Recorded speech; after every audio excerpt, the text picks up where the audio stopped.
Hello and welcome in here to another edition of our D3 Week Scarlet Hawk Spotlight. We have a special edition today. We have two different athletes with us. The first time we've ever done that, so pretty excited about this one. We have two members of the swimming and diving team here. We have Grant Kitahata and Christina Hiotaky. Grant and Christina, thanks for coming on. Thanks for having us.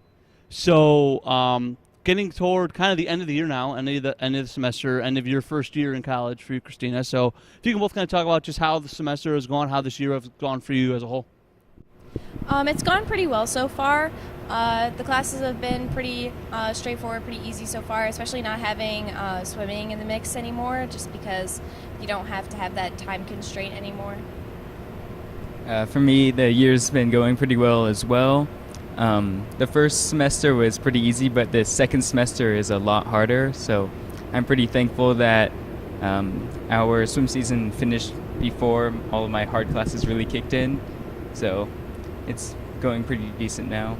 Yeah, absolutely. That's for sure. It's always good to kind of get that stuff out of the way before your classes really get hard.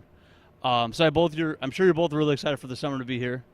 And so, speaking of the summer being just around the corner, for your sport, how do you guys train over the long break of the summer months? Do you train outside? Like, what kind of things do you do to keep yourself in swim shape during the summer?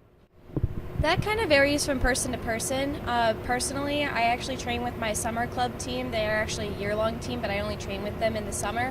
And that's a long course pool, so an Olympic-sized pool is usually what I'll train in.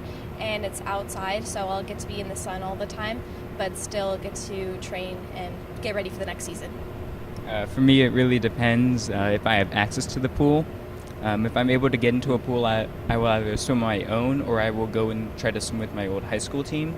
If not, then I will go for runs or go to the gym for weight training. So it depends on where I'm at and what I'm able to do. But I really enjoy being able to swim outside during the summer. It's quite nice compared to inside. Yeah, I would think that's probably a really big treat for all the swimmers to get to be able to actually train outside in an outdoor pool rather than be in an indoor pool like that.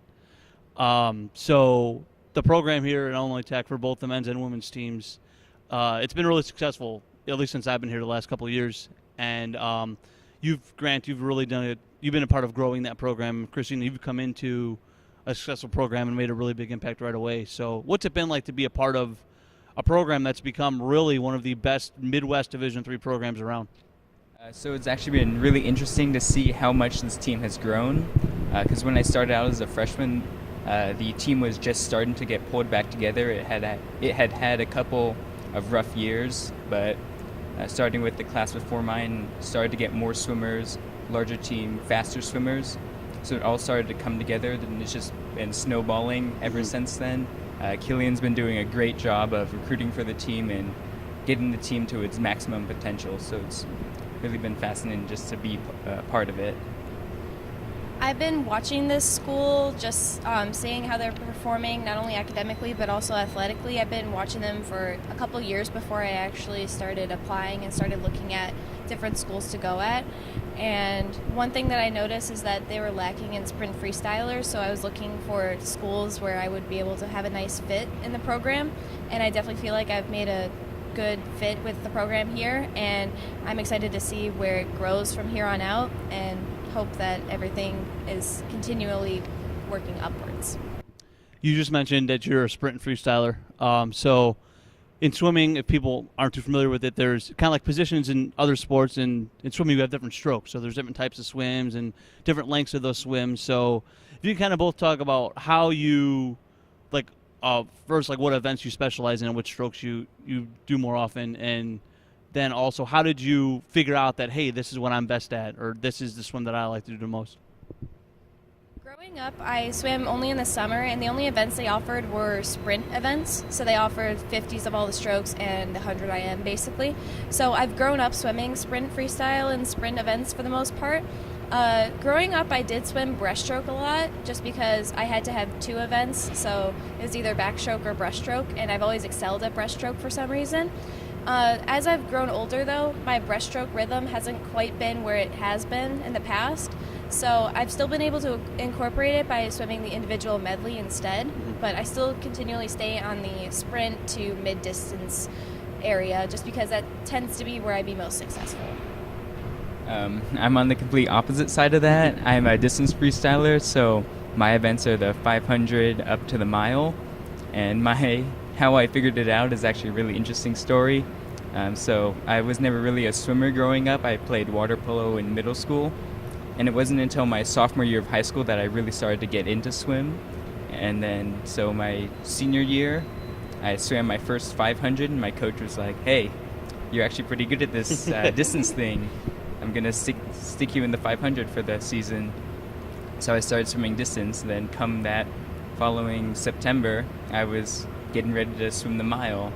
So it was quite the leap in figuring out where I belonged. But yeah, I'm doing really well in the distance compared to how I did in sprint before. So Yeah, every time I watch a swim meet, I always think, I don't know how you guys could swim a mile. Like, that's just, it looks like it's going to be so hard, and you got to be so tired after that. But that's a really interesting story. So Illinois Tech, obviously, we talked about how good the swim team is. Academics here are obviously a big selling point. So what would you say are some of the things that made you decide to come here to Illinois Tech? I think what sold me on Illinois Tech at least was the location, being so close to Chicago, not quite in it though. I feel like if you actually live like in the city, you don't quite appreciate the beauty of it and just all the things that are around you, but being just enough outside of it where you can see all the action that's going on but still be really close to being a part of it, I feel like that's a really important thing to have in a school. Plus the athletics and the academics here are superb. So I have a similar take on it. I really enjoy being close to the city here, but I chose Illinois Tech because I got a scholarship here, and two, because it's farther away from home since I'm originally from California, and I kind of want to get off and see the world, see the rest of the country. So I think this is a perfect fit for that. Of course, yeah, and I know a lot of student athletes here get rewarded for the academics part of it, as you did, Grant, and I know that's a really big selling point for some students to come here. What would you say is the best part about being a Division III athlete? Because I know here, obviously being Division III, you talk about the balance between academics and athletics. So what would you say is the best part of being a Division III athlete? The best part is probably not having to choose between academics and athletics. I have a bunch of friends that swim D1, and they always tell me about how they hate how they have to pick swimming over their classes just because that's the way their practice schedule works and because their scholarship is for swimming. So they don't really get to have the best of both worlds and be able to study what they want to while still being able to continue the sport, and they have to prioritize their sport. But ultimately, I feel like your academics are going to be more important because that's what's going to get you a job in the future. So here, at least, you get to do both. You can still play your sport, but you can also continue to study what you want. So kind of building off of what Christina said, at Illinois Tech, all the athletes are student athletes, so they really emphasize that you're a student and an athlete. But also building on that, everybody is here by choice. There's no scholarships for Division III, so everybody on the team actually has a strong drive to be part of it and to succeed in the team, not just because they have to. I think that's a great part of it because it really builds up the team camaraderie and the team spirit when everybody wants to be there and everybody wants to be a part of it. And lastly, if you talk about what your majors are and what you plan to do with it after you leave here, or if you're not quite sure yet, if you have like a dream like job in mind, what would that be?